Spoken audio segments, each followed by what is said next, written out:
السلام علیکم ورحمۃ اللہ وبرکاتہ۔ ماشاءاللہ ساری مسجد پڑھی پئی ہے، پر سلام دے جواب تو انج لگتا ہے بھی سارے دی توجہ ہور پاسے ہی ہے۔ السلام علیکم ورحمۃ اللہ وبرکاتہ۔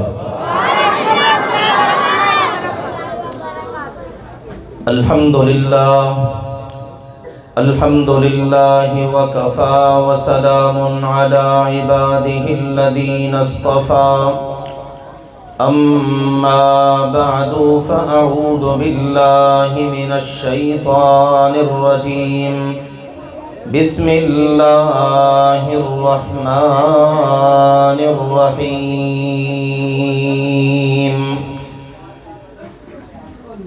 قل یا أيها الناس إني رسول الله إليكم جميعا الذي له ملك السماوات والأرض لا إله إلا هو يحيي ويميت۔ وقال جل وعلا في مقام آخر، وما أرسلنا من قبلك من رسول إلا نوحي إليه أنه لا إله إلا أنا فاعبدون۔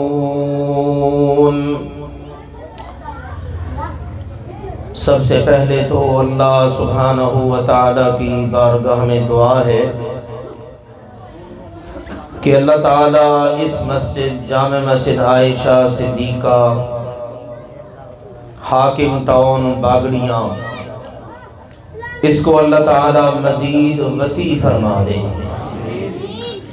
آج ماشاءاللہ جس شوق اور لگن کے ساتھ آپ سارے احباب یہاں تشریف فرما ہیں، اور محسوس یہی ہو رہا ہے کہ مسجد تنگ پڑ گئی ہے، چھوٹی پڑ گئی ہے، تو انشاءاللہ ہم دعا کرتے ہیں اللہ ذوالجلال والاکرام اس کو مزید وسعتیں عطا فرمائے، کیونکہ جو اللہ کے گھر ہوتے ہیں انہوں نے ہمیشہ وسیع ہونا ہوتا ہے۔ الحمدللہ پہلے چند مرلوں میں، پھر اس کے بعد بڑھتے بڑھتے ماشاءاللہ کنالوں میں، تو یہ اللہ کے گھر ہیں، اور ماشاءاللہ یہ جو ہماری برادری ہے اوڑ برادری، انہوں نے تو جہاں جہاں بھی اللہ کے گھروں کو ماشاءاللہ تعمیر کیا تو پھر ان کو آباد بھی کیا۔ اللہ تعالیٰ نے ان کے اخلاص کی برکت سے ان مسجدوں کو وسعتیں ہی عطا فرمائی ہیں، تو ہماری دعا ہے اللہ تعالیٰ اس مسجد کو بھی مزید وسیع فرمائے، اور ماشاءاللہ پہلے لمحے سے لے کر آج تک اور آج کے بعد بھی جتنے اللہ کے اس گھر کے ساتھ جڑے ہیں، جڑے ہوئے ہیں اور جڑیں گے، اللہ تعالیٰ سب کے لیے اس کو بہترین صدقہ جاریہ بنائے۔ ماشاءاللہ اسحاق بھائی اور ان کے ساتھ دیگر ہمارے سارے بزرگ اور بھائی، اور پھر قاری ابو ہریرہ صاحب اور حافظ ابراہیم صاحب، یہ سارے ماشاءاللہ دن رات محنت کر رہے ہیں، اللہ تعالیٰ ان کی زندگیوں کے اندر برکتیں عطا فرمائے۔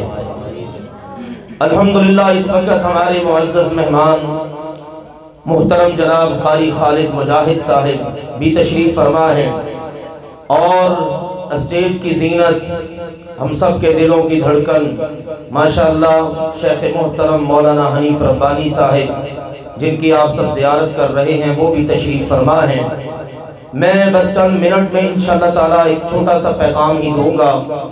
علاقے میں رہتے ہیں، آنا جانا ہوتا ہے، بعض اوقات درس دروس تو آپ ہمیں سنتے ہی رہتے ہیں، تو میں انشاءاللہ صرف یہ بات چند منٹ میں گزارش کروں گا کہ آج کی کانفرنس کا عنوان ہے شان، سارے بولو، کس ہستی کا نام ہے، اس ہستی کا نام لینے کو تو ویسے ہی دل چاہتا ہے، تو سارے ذرا پیار سے بولیے شان محمد صلی اللہ علیہ وسلم۔ جب بھی نبی کریم صلی اللہ علیہ وسلم کا نام مبارک آئے تو کیا پڑھنا چاہیے؟ صلی اللہ علیہ وآلہ وسلم۔ ان کی عظمت، ان کا مقام، اس کو مکے والے پہلے دن سے ہی مانتے تھے۔ جب آپ پیدا ہوئے تو آپ کے دادا لے کر اللہ کے گھر میں آئے، اور جب مکے والوں نے پوچھا کیا نام رکھا ہے تو انہوں نے کہا میں نے اپنے اس پوتے کا نام رکھا ہے محمد صلی اللہ علیہ وسلم۔ اس کے بعد آپ نے اپنا بچپنا گزارا، لڑکپن، جوانی، حتیٰ کہ 40 سال کی عمر تک مکے والے آپ کا دن دیکھا، انہوں نے رات دیکھی، آپ کی خلوت دیکھی، آپ کی جلوت دیکھی، آپ کے یار بیلی دیکھے، آپ کا لوگوں میں اٹھنا بیٹھنا دیکھا، آپ کے لوگوں کے ساتھ تعلقات دیکھے، اور 40 سال کی زندگی کے وہ اتنے بڑے گواہ بنے کہ جب نبی اکرم صلی اللہ علیہ وآلہ وسلم نے صفا پہاڑی پہ ان سے پوچھا کیف وجدتمونی، میں نے تمہارے اندر لبثت فیکم عمرا، میں نے اپنی عمر کا 1 دن 2 دن 1 سال 2 سال نہیں 40 سال گزارے ہیں، مجھے بتاؤ تم نے مجھے کیسا پایا؟ پتہ کیا کہتے ہیں؟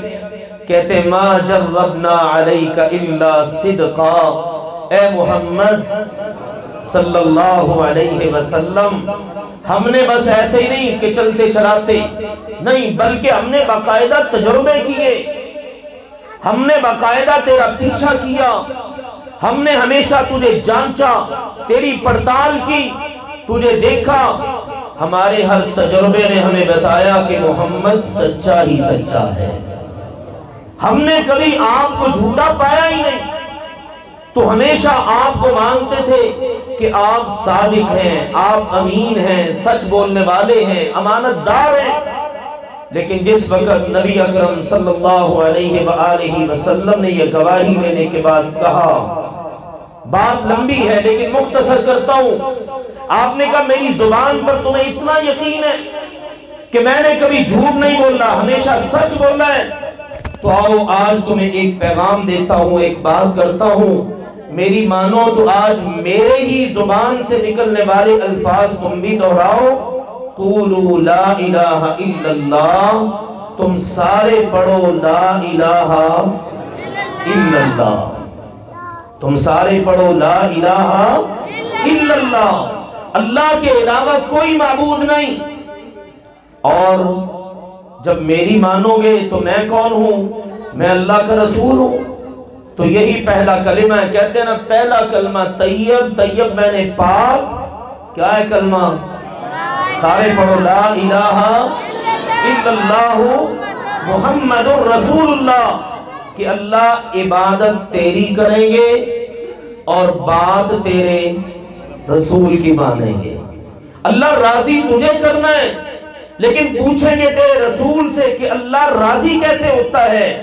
بس میرے عزیزوں زندگی کا یہی دستور اور منشور ہونا چاہیے، اللہ عبادت صرف تیری، کیونکہ اللہ کی عبادت میں اگر دوسرے کسی کو شامل کر لیا جائے کسی بھی طرح تو اس کو کہا جاتا ہے شرک، اور اگر اللہ کے رسول کی اطاعت میں فرما برداری میں کسی کو ساتھ شامل کر لیا جائے تو بندہ سنت سے ہٹ جاتا ہے، پھر بدعت کا شکار ہو جاتا ہے، پھر بہت بڑا نقصان ہی ہوتا ہے۔ بندہ جب شرک کرتا ہے تو اللہ کا نہیں رہتا، اور جب بدعت کرتا ہے تو رسول اللہ کا نہیں رہتا۔ اللہ کا رہنا ہے تو توحید والا بننا ہے، اور رسول اللہ صلی اللہ علیہ وآلہ وسلم کا بن کے رہنا ہے تو پھر سنت کے اوپر پکے رہنا ہے، بدعت نہیں کرنی۔ ہمارا یہی پیغام ہے، اللہ کے نبی صلی اللہ علیہ وسلم نے ہمیشہ یہی پیغام دیا، اپنی قوم کو، اپنی امت کو یہی بات سمجھائی، یہ بتا دیا اذا سألت فاسأل اللہ، جب مانگو تو کس سے مانگو؟ اللہ سے۔ وَإِذَا اسْتَعَنْتَ فَاسْتَعِنْ بِاللَّهِ، اور جب بھی مدد مانگو تو کس سے مانگو؟ صرف اللہ سے مانگو۔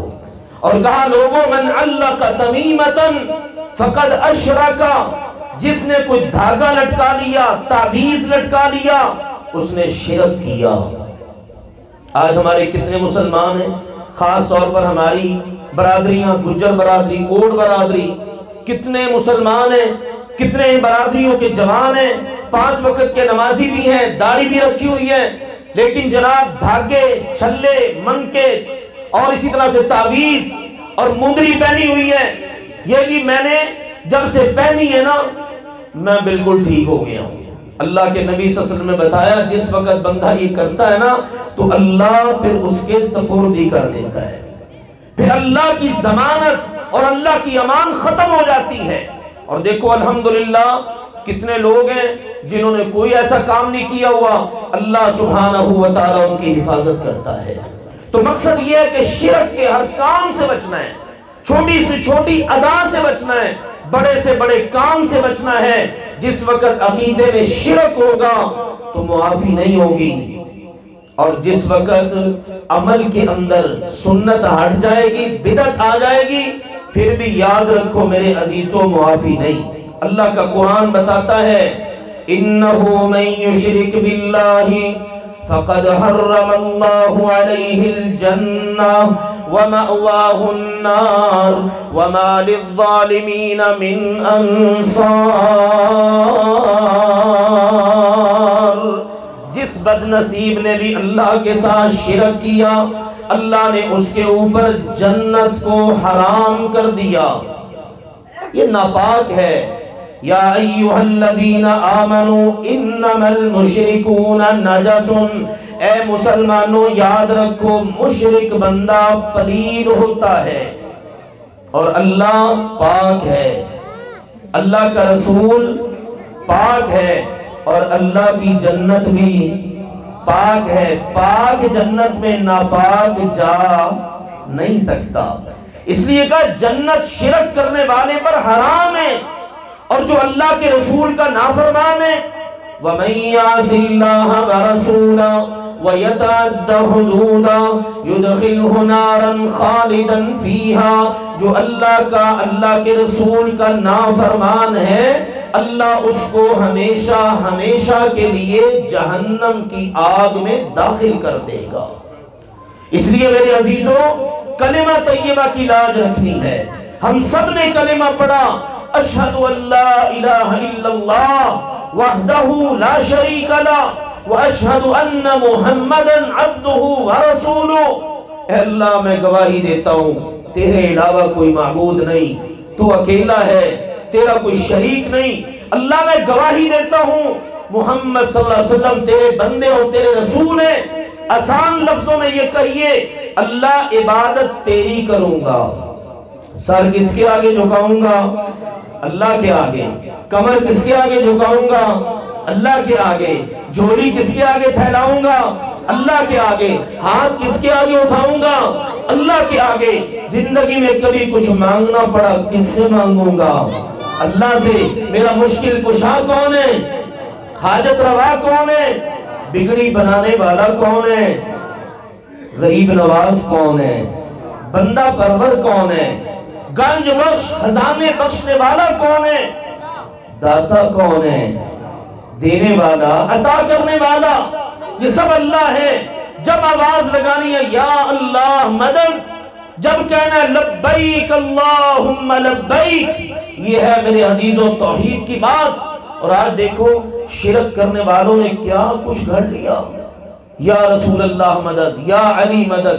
وہ لبیک کا ایک نعرہ رہ گیا تھا، لبیک اللہم لبیک کب پڑھتے ہیں ہم؟ حج اور عمرے پر اللہ کے گھر جاتے ہیں تو کہتے ہیں لبیک اللہم لبیک۔ کبھی سنا تھا آپ نے دنیا میں کبھی کسی نے کہا لبیک یا رسول اللہ؟ کبھی نہیں سنا۔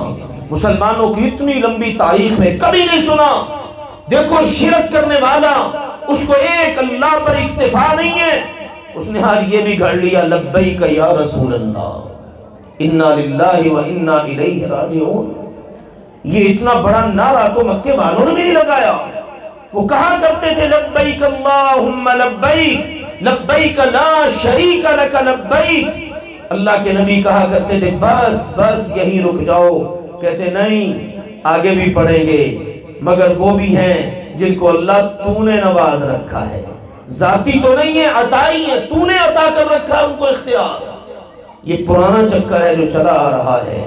تو توحید جو ہے نا، توحید، اللہ کے نبی صلی اللہ علیہ وسلم سے پوچھا گیا اللہ کے نبی جی قیامت کے دن آپ کی سفارش کا حقدار کون بنے گا؟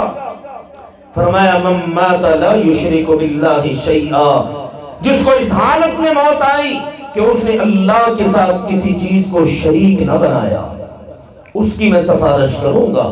اور جس نے اللہ کے ساتھ شرک کیا، نبی پاک نے اس کی سفارش نہیں کرنی، اللہ نے اس کو بخشنا نہیں ہے، اللہ تعالیٰ نے اس پر جنت کو حرام کر دیا ہے۔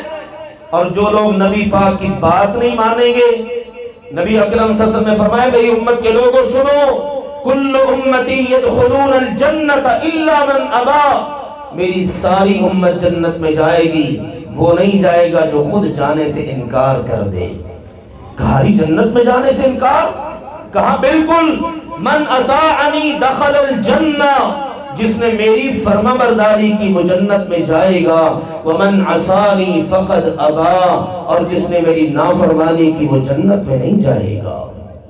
آئیں گے لوگ قیامت کے دن، اللہ کے نبی حوض کوثر پر ہوں گے، آپ نے فرمایا میرے اور ان کے درمیان دیوار حائل ہو جائے گی، میں کہوں گا یہ تو میرے ہیں، اللہ کہے گا نہیں یہ آپ کے نہیں ہیں۔ کیوں؟ اِنَّكَ لَا تَدْرِي مَا أَحْدَثُوا بَعْدَكَ، اے میرے مصطفیٰ کریم آپ کو نہیں پتا کہ انہوں نے آپ کے بعد آپ کے دیے ہوئے دین میں کیا کیا نئی نئی باتیں ایجاد کر لیں۔ دین آپ کا تھا، دے کے ان کو آپ آئے، بتا کے آپ آئے، اور آپ نے پہنچا کے پوچھا بھی الا هل بلغت، کیا میں نے ہر بات پہنچا دی؟ 1.5 لاکھ صحابہ کرام نے گواہی دی جی بالکل پہنچا دی، صرف پہنچائی نہیں، پہنچانے کا حق ادا کر دیا۔ آپ دین پہنچا کے آئے، انہوں نے آپ کے دین پر اکتفا نہیں کیا، ان بدبختوں کو آپ پر اتنا اعتبار نہیں تھا کہ بس اسی پر رک جاتے جو آپ نے دیا، انہوں نے دین کے اندر نئی نئی چیزیں ایجاد کر لی، آپ کا دیا ہوا دین چھوڑ دیا، آج ان کا آپ کے ساتھ کوئی تعلق نہیں۔ آپ بھی فرمائیں گے پھر سحقن سحقن لمن غیر بعدی، ان بدبختوں کو میری آنکھوں سے دور کر دو، دفع کر دو ان کو جنہوں نے میرے بعد میرا دین ہی بدل ڈالا۔ آج مسلمان سب کچھ کرتا ہے، بس نیکی کے کام نہیں، نماز نہیں پڑھے گا تو مرضی کی، اچھے اچھے کام نہیں کرے گا، اور ادھر ادھر کی بدعات خرافات نت نئے کام وہ بڑے کر لے گا۔ فوتگی ہو گئی تو ایسی رسمیں ہیں جو ختم ہونے والی نہیں، شادی آ گئی ایسی رسمیں ہیں، پتہ چلتا ہے یہ مسلمان بیچارہ کس طرف چل پڑا ہے۔ اور موقع دیکھ لو کتنے ہیں زندگی کے اندر۔ تو آؤ میرے عزیزوں، شان محمد کانفرنس کے اندر تشریف لانے والوں، یہ پیغام نوٹ کرو۔ الحمدللہ اہل حدیث کے علماء آپ تک قرآن اور حدیث کی کھری دعوت پہنچاتے ہیں۔ ہر خطیب کو آپ سنیے، قرآن پڑھے گا، حدیث پڑھے گا، آپ کو پتہ چل جاتا ہے ہمارے نبی جو دے کے گئے وہ کن کے پاس ہے۔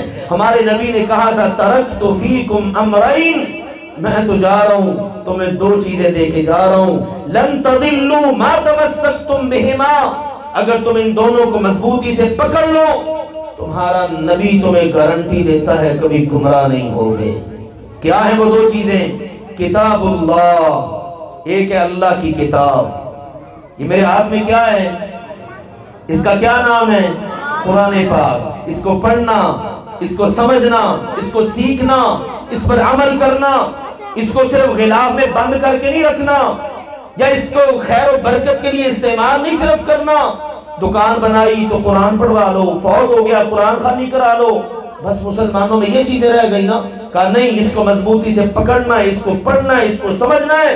اور دوسری بات ہے وسنتی، اللہ کے پیارے نبی کی سنت۔ نماز پڑھو تو سنت کے مطابق، روزہ رکھو تو سنت کے مطابق، زکوٰۃ ادا کرنی ہے تو سنت کے مطابق، حج پر جائیں حج کریں یا عمرہ کریں تو سنت کے مطابق۔ ایک بندہ ملا حج کے موقع پر، مروہ پر صحیح مکمل ہو جاتی ہے، مروہ پر صحیح مکمل کر کے نا وہ 2 نفل پڑھنے لگا۔ ہم اس وقت وہاں پڑھتے تھے ریاض یونیورسٹی میں میں ادھر عمرے کے لیے آیا ہوا تھا، تو میں نے اس کو قریب جا کے کہا اس موقع پر 2 نفل یا 2 سنتیں نہیں ہیں، وہ طواف کے بعد ہیں۔ تو اس نے صاف ہی کہہ دیا، کہتے ہیں ہم حنفی ہیں، ہم حنفی ہیں، ہماری فقہ کے مطابق تو جائز ہے۔ میں نے اس سے پوچھا کہ آپ یہاں پر آئے ہو، حج کس کا حکم ہے، عمرہ کس کا حکم ہے، کس کی تلقین ہے؟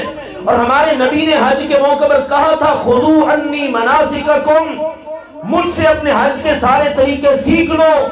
اللہ کے بندے، حنفی حج عمرہ کرے گا تو کوئی فائدہ نہیں ہے، محمدی حج عمرہ کر۔